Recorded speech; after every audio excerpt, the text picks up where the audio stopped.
No one at Brookside Elementary had ever seen Emily Carter cry. Not on the playground, not in the cafeteria, not even when she tripped during recess and scraped her knee on the pavement.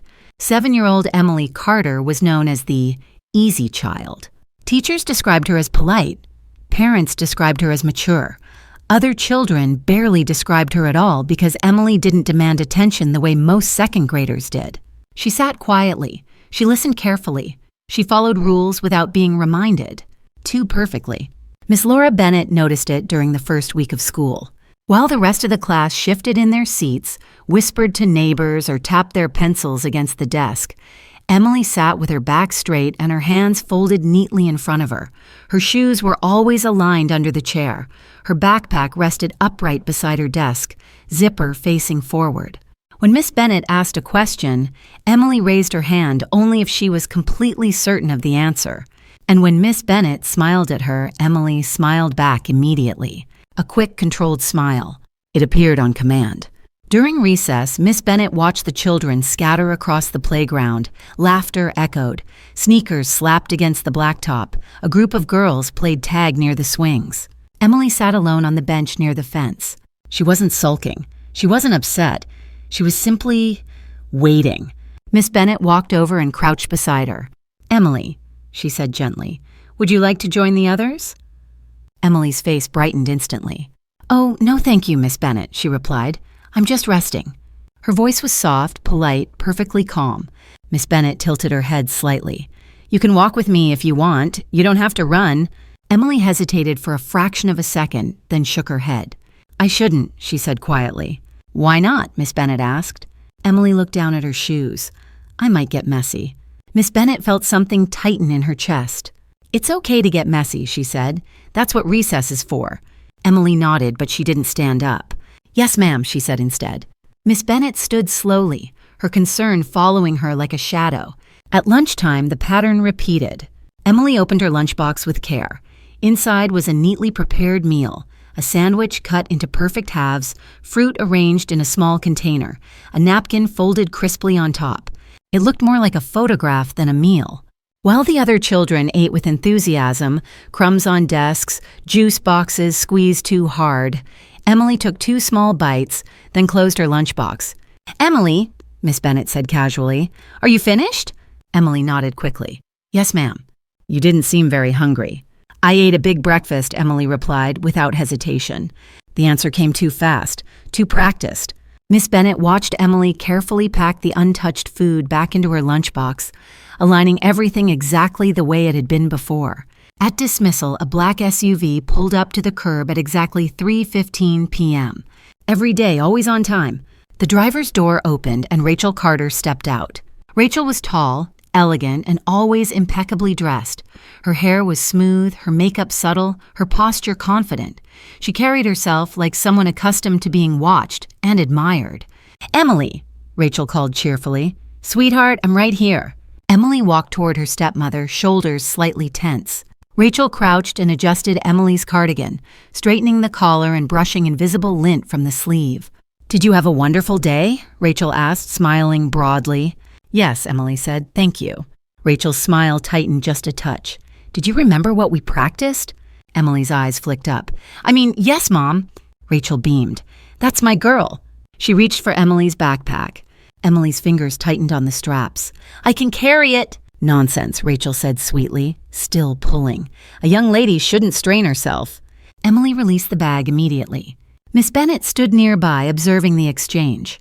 "Miss Bennett," Rachel said warmly, turning toward her, "it's such a pleasure to finally meet you. Emily talks about you at home." Emily looked down at the ground. "She's a wonderful student," Miss Bennett replied. Rachel nodded proudly. "We focus a lot on structure at home. Children thrive when they know expectations. I've noticed Emily is very disciplined," Miss Bennett said carefully. Rachel laughed lightly. "Oh, she's just well guided." That evening, Miss Bennett sat at her kitchen table with her lesson planner open in front of her. She hesitated, then picked up a pen and wrote in the margins.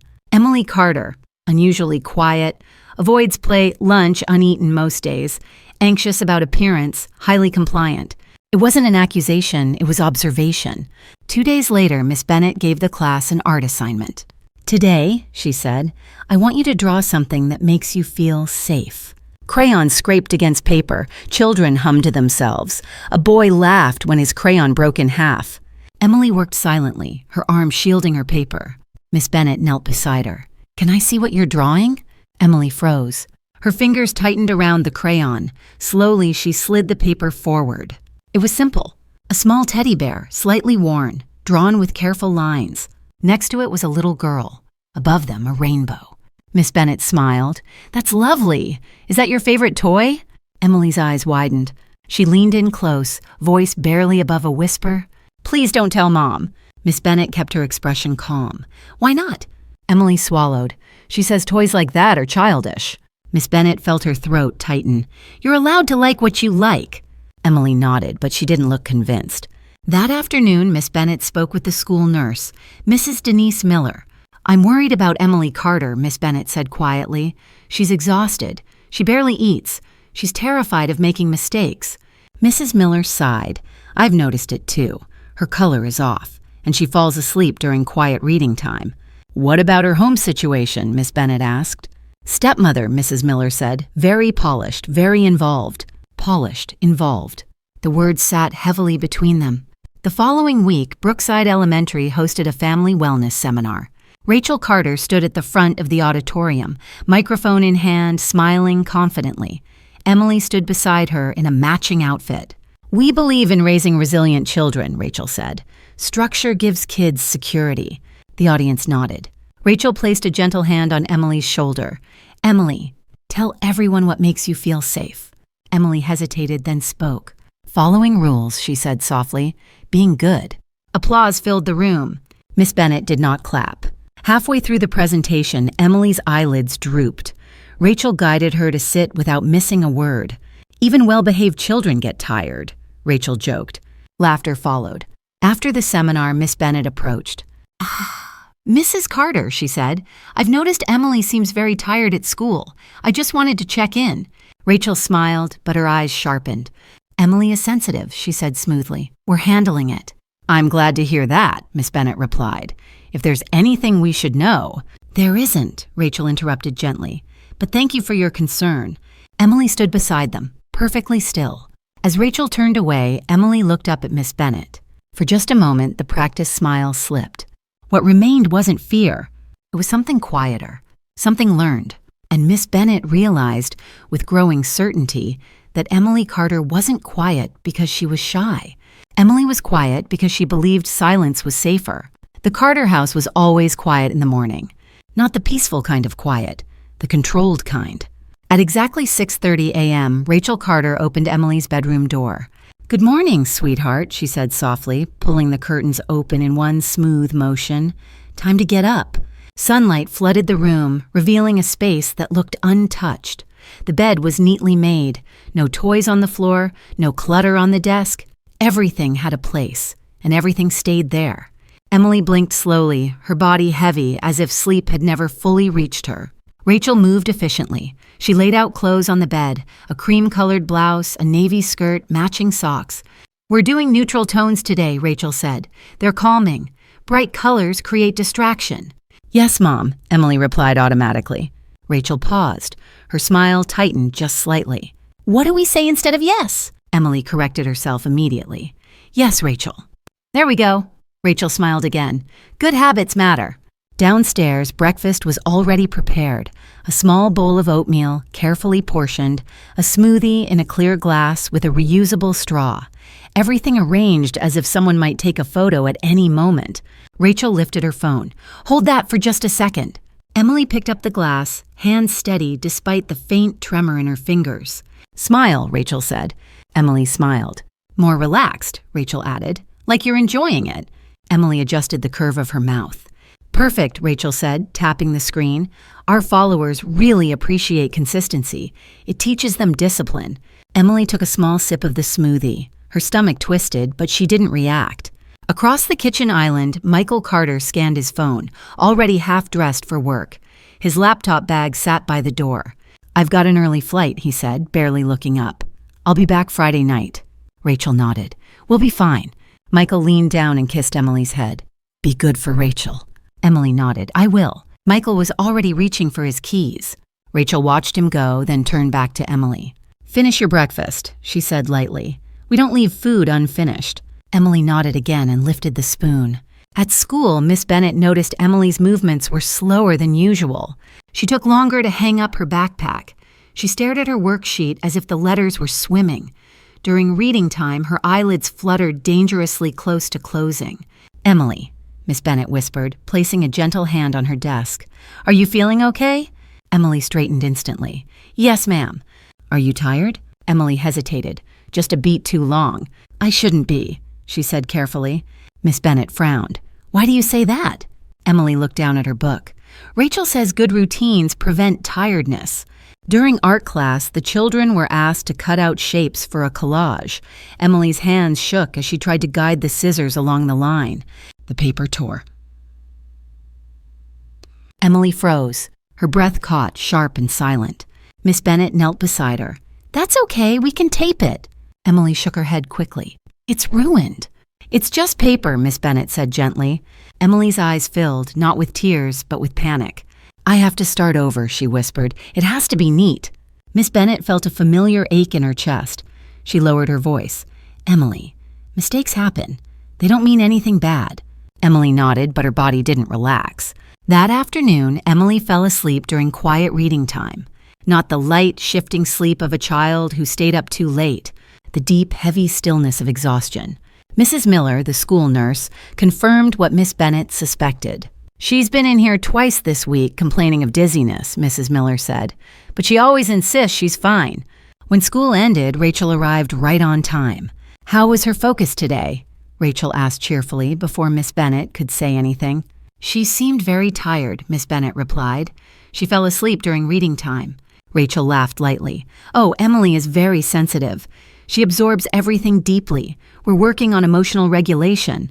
She didn't eat much lunch again, Miss Bennet added. Rachel's smile dimmed for just a second. She eats very well at home. Emily stood between them, eyes fixed on the floor. That evening, Rachel adjusted Emily's posture as she practiced piano. Straight back, Rachel said. Slouching sends the wrong message. Emily corrected herself. Again, Rachel said. You rushed that note. Emily's fingers trembled slightly as she played the passage again. Rachel nodded. Better. After dinner, another carefully portioned meal, Rachel reviewed Emily's homework. You got one problem wrong, she noted. I'm sorry, Emily said immediately. Rachel tilted her head. Sorry doesn't fix patterns. Emily swallowed. I'll do better. I know you will, Rachel said, smoothing Emily's hair.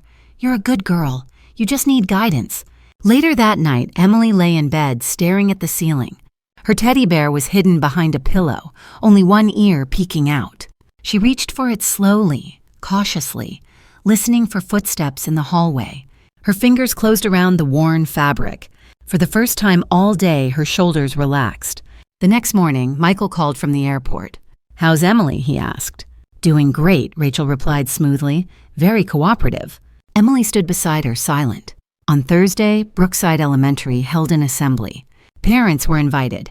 Rachel arrived early, clipboard in hand, greeting other parents warmly. Emily sat beside her, hands folded, feet together. Rachel leaned down. Remember, smile, sit still. Yes, Rachel. During the assembly, a teacher asked for volunteers. Emily raised her hand automatically. Rachel beamed. Emily stood, answered correctly, and returned to her seat. Applause followed. Rachel squeezed her shoulder. See, that's how you do it. Emily felt dizzy. After the assembly, Miss Bennet approached Rachel again. I'd really like to talk about Emily's energy levels, she said. Rachel's smile remained, but her tone cooled. Miss Bennet, we appreciate your concern, but we have professionals. Which professionals? Miss Bennet asked, keeping her voice neutral. Rachel's eyes sharpened. That's private. That night, Miss Bennet wrote in her notebook again. Emily Carter, increasing fatigue, anxiety around mistakes, fear of displeasing stepmother, highly controlled environment. Meanwhile, in the Carter house, Emily struggled to finish dinner. Rachel watched her closely. Slow chewing causes indigestion, Rachel said. Focus. Emily forced another bite. Her stomach churned. Finish, Rachel said gently. Emily obeyed. Later, Rachel stood in the doorway of Emily's room. You did well today, she said. I'm proud of you. Emily smiled weakly. But remember, Rachel added, voice still calm, people notice everything, especially children like you. Emily nodded. Yes, Rachel. Rachel closed the door. Emily sat on her bed, clutching the teddy bear to her chest. Her heart beat too fast. She wondered what would happen if she stopped being good. She wondered if anyone would still love her. And somewhere deep inside, a quiet thought formed. Small, fragile, but dangerous. What if being perfect was the only way to stay safe? The morning Emily Carter collapsed, nothing seemed unusual at first. The sky was clear, the air was cool. The school parking lot buzzed with the ordinary rhythm of parents dropping off children. Emily walked into Brookside Elementary with her usual careful steps. Her backpack straps were adjusted evenly on both shoulders. Her cardigan was buttoned correctly, every button aligned. Miss Laura Bennett noticed her immediately. Emily looked pale. Not sick pale, exhausted pale. "Good morning, Emily," Miss Bennett said softly as the girl hung up her backpack. "Good morning, ma'am," Emily replied, voice steady. She moved slowly, like each small task required deliberate effort, hanging up her jacket, pushing in her chair, opening her workbook. During morning circle, the children shared weekend stories. A birthday party, a soccer game, a new puppy. When it was Emily's turn, she spoke calmly. "We stayed home," she said. Rachel reorganized the kitchen. Several children stared, unsure how to respond. Miss Bennett smiled gently. "That sounds productive." Emily nodded. Her hands were folded so tightly in her lap that her knuckles were white. By mid-morning, Miss Bennett saw it clearly. Emily's head dipped forward during a math lesson. Not a dramatic slump, just a slow, inevitable drift.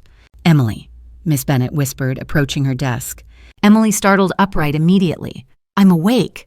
"I know," Miss Bennett said. "Do you need water?" Emily hesitated. "I shouldn't," she said quietly. "Why not?" Miss Bennett asked. Emily's eyes darted to the front of the room. "Bathroom breaks interrupt focus." Miss Bennett straightened slowly. "You can have water," she said, "and you can use the bathroom." Emily nodded but didn't move. Recess came. The playground shimmered with noise and motion. Children ran, laughed, yelled. Emily sat on the bench near the fence, exactly where she always sat. But today she wasn't watching the other children. She was staring straight ahead. Miss Bennett approached, heart already pounding. "Emily," she said, kneeling, "how are you feeling?" Emily opened her mouth. No words came out.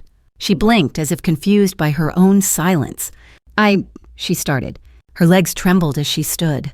Then they buckled. Emily collapsed forward, her small body folding inward like a puppet whose strings had been cut. "Emily!" Miss Bennett shouted. The world seemed to slow. Miss Bennett dropped to her knees beside Emily, catching her before her head hit the ground. "Call the nurse!" someone yelled. Children gasped. Teachers ran. The playground noise fractured into chaos. Miss Bennett cradled Emily against her chest. "Emily, sweetheart, can you hear me?" Emily's eyes were half open but unfocused. Her breathing was shallow. Miss Bennett's hand brushed against Emily's cardigan and felt something small and soft pressed against her side. The teddy bear. Mrs. Denise Miller arrived seconds later, already dialing 911. "She's unconscious," Mrs. Miller said calmly, breathing but weak. Miss Bennett felt Emily stir slightly. A whisper escaped her lips. Barely sound. "Please." "I'm here," Miss Bennett said immediately. "You're safe." Emily's fingers twitched weakly, searching. Miss Bennett gently placed the teddy bear into Emily's hand. Emily's fingers closed around it instantly. Sirens grew louder. By the time the ambulance arrived, Emily had not fully regained consciousness. The paramedics worked efficiently, voices low and controlled. "How long has she been like this?" one asked. Miss Bennett answered honestly. "She's been very tired for weeks." They lifted Emily onto the stretcher. As they did, Emily's eyes fluttered open briefly. She looked at Miss Bennett. Fear filled her gaze. "Don't tell Rachel," she whispered. Miss Bennett froze. "Why?" she asked gently. Emily's lips trembled. "She'll be disappointed." The word hit harder than any scream. Disappointed. Not worried, not scared, disappointed. The ambulance doors closed. Miss Bennett climbed inside without hesitation. At Memorial Children's Hospital, Emily lay small and still on the white bed. Monitors beeped softly. Nurses moved quietly around her. Dr. Andrew Collins introduced himself, his voice calm and reassuring. "We're going to run some tests," he explained, "just to understand why Emily fainted." Emily nodded weakly, clutching her teddy bear. Blood was drawn, vitals checked, questions asked. "Does your stomach hurt?" Dr. Collins asked. Emily shook her head, then flinched as he pressed lightly on her abdomen. Dr. Collins made a note. Miss Bennett sat nearby, refusing to leave. Rachel Carter arrived 20 minutes later. She swept into the room, phone already in her hand, hair perfectly styled. "There you are," she said brightly. "My poor girl." Emily's body tensed visibly. Rachel turned to the staff. "This has happened before. Emily has a condition. It's managed." Dr. Collins nodded politely. "We'll still need to evaluate her." Rachel handed him a folder. Her medical information. The nurse glanced at the lab screen, and her expression shifted. She looked at Dr. Collins. Dr. Collins looked back. They didn't speak, but something passed between them. Rachel noticed. "Is there a problem?" she asked smoothly. "We have some questions," Dr. Collins replied. "What medications or supplements is Emily taking?" Rachel smiled. Doctor-approved wellness support. "Which doctor?" he asked. Rachel hesitated for half a second too long. "Our family physician," she said. "I can get you the contact." At that moment, Michael Carter rushed in. His tie was loosened, his hair disheveled. "What happened?" he asked, panic clear in his voice. Rachel spoke quickly. "She fainted. It's under control." Michael moved to Emily's side. "Emily? Sweetheart?" Emily opened her eyes. "Dad?" she whispered. Michael exhaled shakily. "I'm here." Dr. Collins cleared his throat. "Mr. Carter," he said carefully, "we're concerned about Emily's nutrition and some items listed in this file." Rachel's smile stiffened. "There's nothing wrong." Dr. Collins kept his tone even. "Some substances listed here are not typically recommended for children her age." Michael looked at Rachel. "You told me this was necessary." Rachel turned to him sharply. "You wanted me to handle things. You're always gone." The room went silent. Emily curled inward, clutching the teddy bear tighter. Miss Bennett stepped closer, instinctively placing a hand on Emily's shoulder. Emily leaned into it without thinking. Michael saw that. His throat tightened. A knock sounded at the door. A woman stepped in, professional, composed. "Miss Priya Shah," she said, "Child Welfare Services." Rachel's composure cracked slightly. "This is outrageous," she snapped. "We are a respectable family." Miss Shah nodded calmly. "This is standard when a child presents with unexplained collapse and medical inconsistencies." Emily watched everything silently, eyes wide. Later that evening, as Emily rested, Michael sat alone in the hallway. Miss Bennett joined him. "I didn't know," he said quietly. Miss Bennett didn't argue. She asked one question. "Did you look?" Michael closed his eyes. "I thought providing was enough." Miss Bennett nodded. Emily needed presence. Michael swallowed hard. Through the hospital window, Emily slept. For the first time in weeks, she slept deeply, without being told to sit straight, without being told to smile, without being told to be good.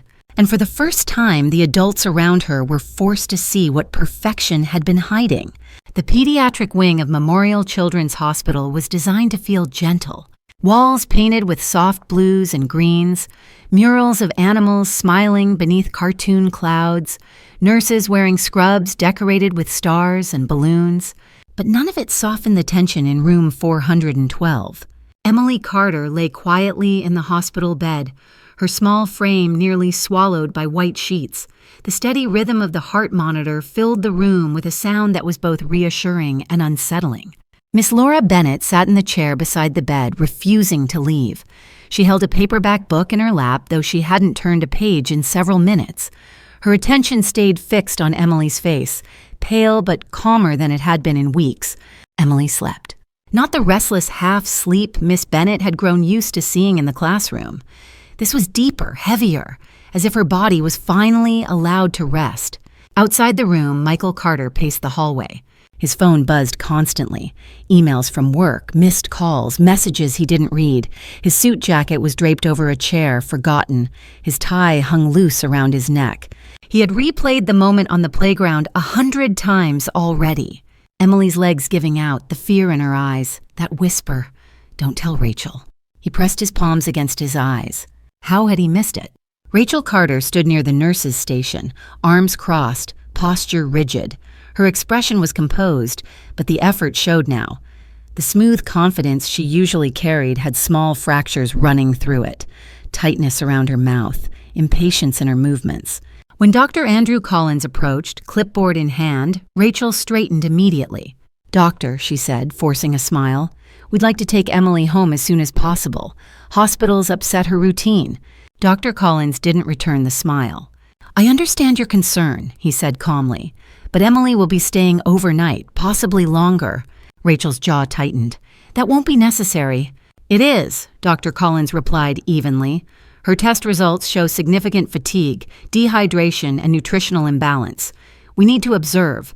Rachel laughed softly, but it sounded strained. "Emily is sensitive. She's always been delicate." Dr. Collins met her gaze. "Sensitivity does not explain everything we're seeing." Rachel's eyes flicked toward Michael. Michael looked up, startled, like he'd been called out of a dream. "What does that mean?" he asked. "It means," Dr. Collins said, choosing his words carefully, "that Emily's symptoms are not consistent with normal childhood variation." Rachel's voice sharpened. "Are you accusing me of something?" "No," Dr. Collins replied. "I'm stating medical facts." At that moment, Miss Priya Shah joined them. She introduced herself again, her tone respectful but firm. "I'll be conducting a standard child welfare assessment," Miss Shah explained. "This includes speaking with Emily separately, reviewing her medical history, and understanding her home environment." Rachel's composure finally cracked. "This is ridiculous," she said, her voice rising just enough to draw glances from passing nurses. "We are not neglectful parents." Miss Shaw nodded. "This process isn't about blame. It's about safety." Michael cleared his throat. "What do you need from me?" Miss Shaw turned to him. "Your cooperation." Rachel's head snapped toward him. "Michael!" He raised a hand. "Let her do her job." Rachel stared at him, stunned. Later that afternoon, Miss Shaw sat in a small consultation room with Miss Bennett. "Thank you for staying," Miss Shaw said. "Teachers often see things others don't."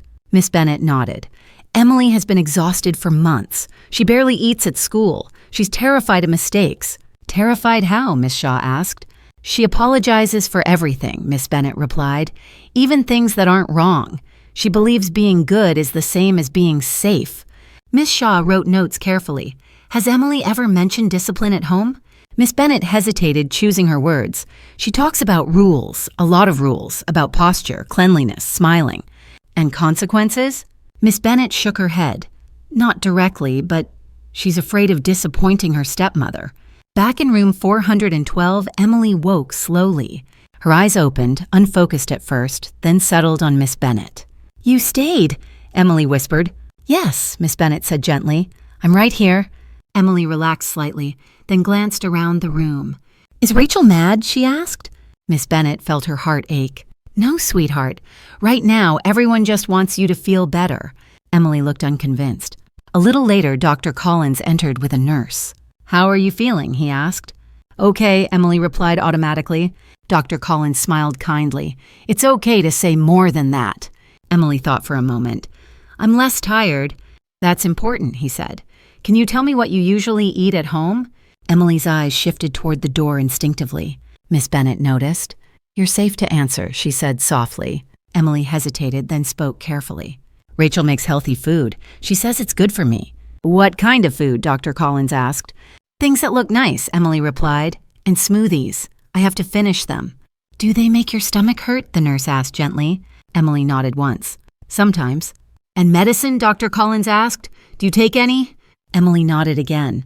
"Rachel gives me things to help me focus." "What happens if you don't take them?" he asked.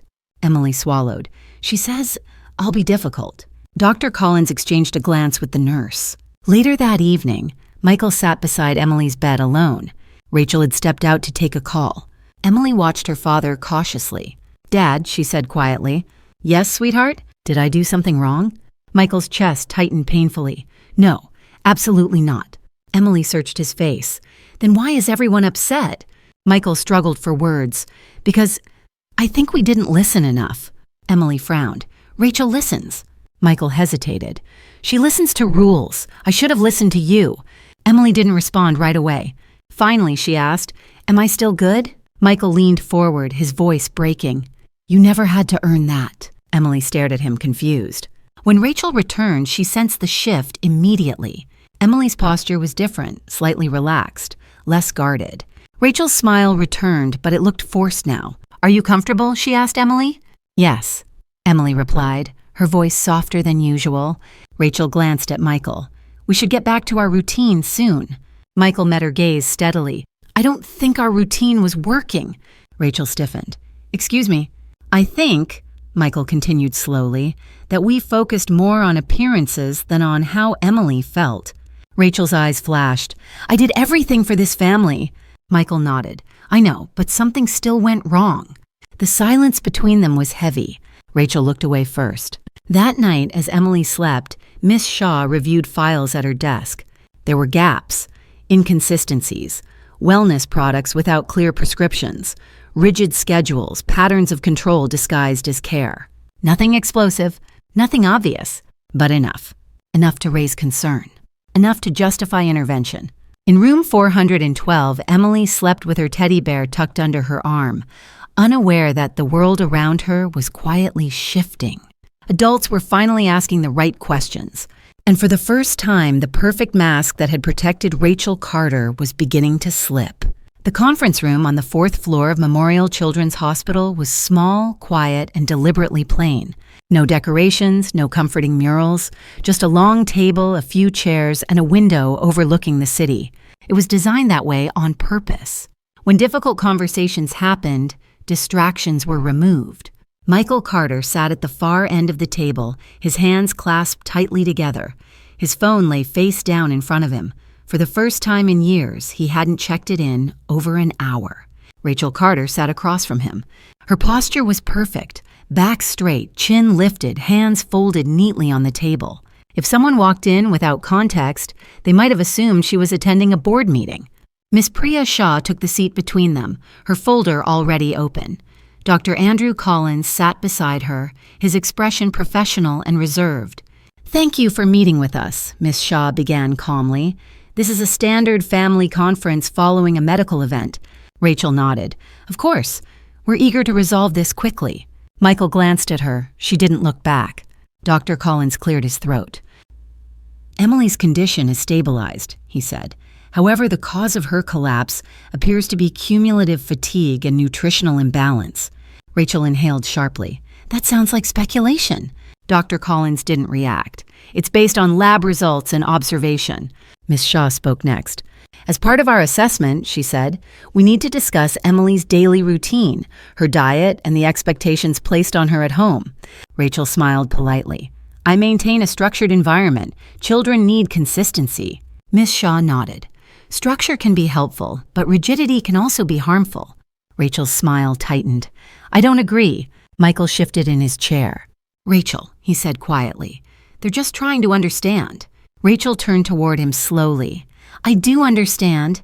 I've been the one managing Emily day in and day out." Dr. Collins glanced at Miss Shaw, then continued. "We also need to address the wellness products and supplements Emily has been taking." Rachel leaned back slightly. "They're natural." "Natural does not automatically mean safe for children," Dr. Collins replied. Michael's voice cracked. "You told me they were prescribed." Rachel's eyes flicked to him. "I told you they were recommended." The room went silent. That difference, prescribed versus recommended, hung in the air like a dividing line. Miss Shaw closed her folder gently. "Downgi, Mr. and Mrs. Carter," she said. "Given the circumstances, we're recommending a temporary safety plan." Rachel stiffened. "What does that mean?" "It means," Miss Shaw explained calmly, "that Emily will remain under hospital supervision while we complete our assessment. After discharge, there will be conditions." "Conditions?" Rachel repeated. Michael looked at Miss Shaw. "What kind of conditions?"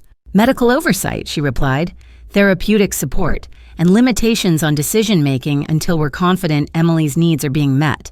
Rachel's voice rose. "You can't do this. She's my stepdaughter." Miss Shaw met her gaze steadily. "She is a child." Rachel stood abruptly, chair scraping against the floor. "This is outrageous," she snapped. "You're turning concern into accusation." Michael stood as well. "Sit down," he said quietly. Rachel froze, shocked by his tone. "Please," Dr. Collins said calmly. "This helps no one." Rachel sank back into her chair, her composure now visibly strained. Miss Shaw continued. "We also need to speak with Emily directly." Rachel's head snapped up. "Absolutely not. She's confused and vulnerable." Michael turned to her. "Rachel, she deserves to be heard." Rachel stared at him.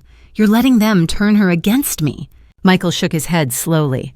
I think she's been afraid to speak for a long time. Later that afternoon, Emily sat in a smaller room down the hall. Miss Bennet sat beside her. Miss Shaw sat across, her posture relaxed, her tone gentle. No one here is angry with you, Miss Shaw said. We just want to understand how things feel for you. Emily nodded, clutching her teddy bear. Can you tell me what a normal day at home is like? Miss Shaw asked. Emily thought carefully. I wake up early, she said. Rachel helps me get dressed. Does she choose your clothes? Miss Shaw asked. Emily nodded. She says some colors are better. And breakfast? Miss Shaw continued. Emily hesitated. I have to finish it. What happens if you don't? Miss Bennet asked softly. Emily swallowed. Rachel looks upset. Does she yell? Miss Shaw asked. Emily shook her head quickly. No. Does she hit you? Miss Shaw asked gently. Emily's eyes widened. No, never. Miss Shaw nodded. Thank you for telling me. Emily relaxed slightly. So what makes you feel scared? Miss Shaw asked. Emily's fingers tightened around the teddy bear. Disappointing her, she whispered. Miss Bennet felt her chest tighten. What does disappointing her mean to you? Miss Shaw asked. Emily stared at the floor. It means I'm not good enough, she said. And if I'm not good enough, I might not belong. The words were quiet, but they landed with force. Miss Shaw leaned forward slightly. Emily, you belong no matter what. Emily looked up, uncertain. Do you feel like you're allowed to make mistakes? Miss Shaw asked. Emily shook her head. Why not? Emily whispered. Because mistakes mean I didn't try hard enough. Miss Bennet reached out and gently squeezed Emily's hand.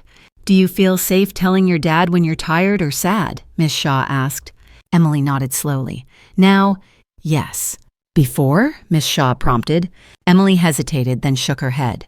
Dad was busy. The session ended quietly. No drama, no shouting, just truths finally spoken. That evening, Michael sat alone with Dr. Collins.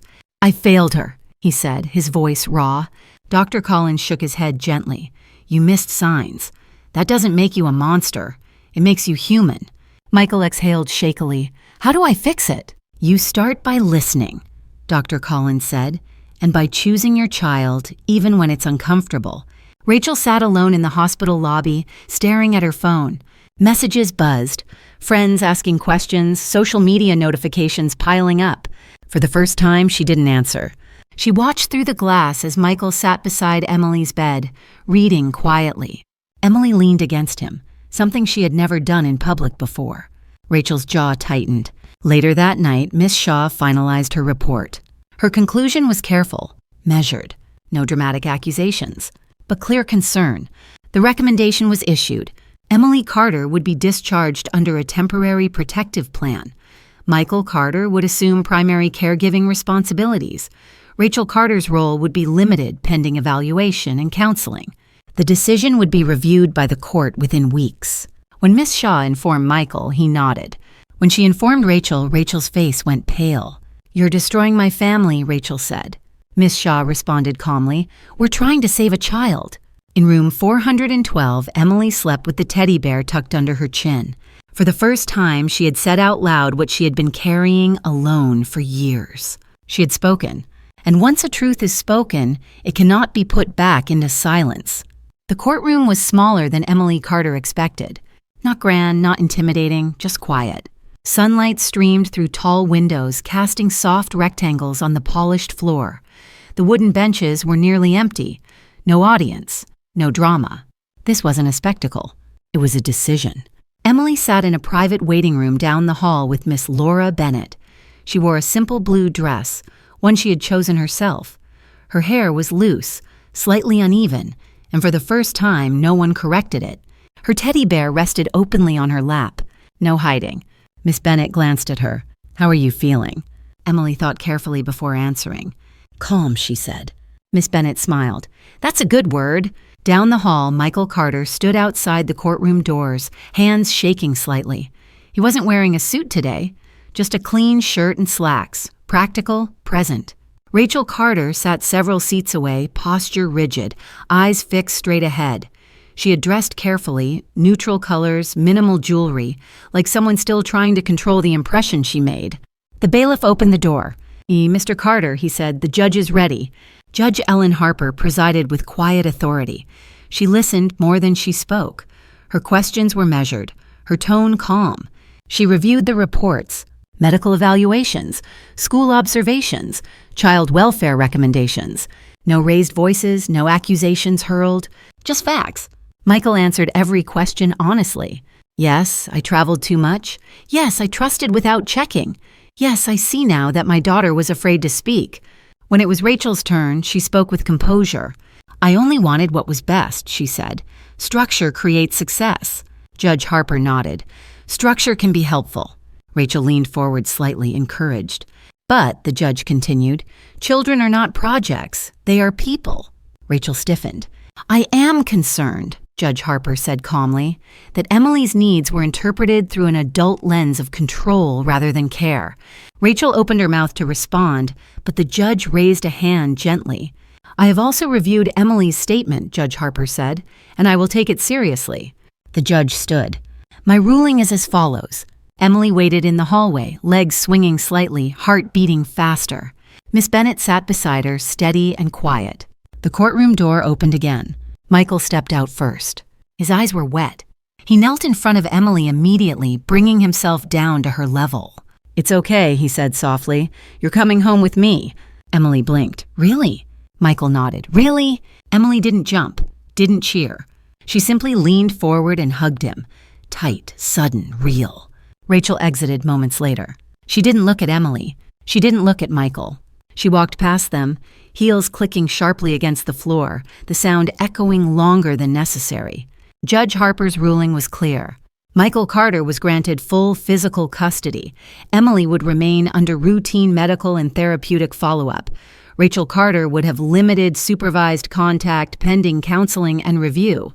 It wasn't punishment. It was protection. That night, Emily slept in her own bed.